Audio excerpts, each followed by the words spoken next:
Jim, I think you were talking a little bit with Softy about just kind of the embarrassment of riches. How do you kind of manage this Right. group and Right. kind of all the personalities and the talent and everything else you've got to work with? Right. It's really about making sure all these guys get reps. And I told the guys last night, this is probably the deepest I've ever coached in terms of just how many corners, how many safeties we have, how many nickels.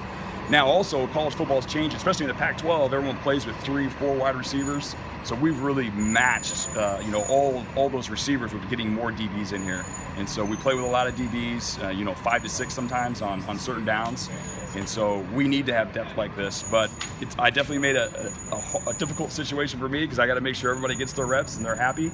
But I wouldn't have it any other way. Great problem to have. It's a great problem to have. And in terms of the guys coming back, I know Sydney didn't get maybe a ton of work in the spring, probably enough to see what you needed to see. But what was kind of the mandate for the summer for those guys?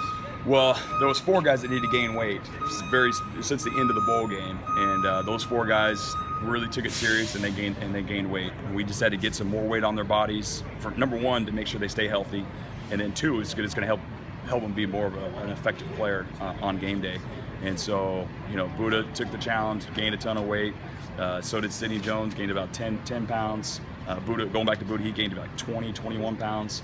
And then also Jordan Miller and Kevin King. And they did a really good job of watching what they consume. Emma did an unbelievable job, our nutritionist, of really being on these guys. And it's going to pay off this year. Have you really kind of started to define roles for the cornerbacks? Because it seems like all those guys could maybe even play in the slot if you wanted to, or even Buddha could play in the slot. Mm-hmm. Are you starting to really identify who could be maybe the shutdown guys in the corners as opposed to who you'd like to see match up inside? Right. So it's a constant fluctuation. That's game plan wise stuff that we'll do, to each team. But I want these guys to know all positions. Buddha could play any position in the whole secondary. Kevin King could play any position in the whole secondary. And I make sure the corners, they have to know the nickel spot as well. And so we having all this depth, we got to make sure everybody knows, all the other positions as well. And now we're going into year 3 of this thing.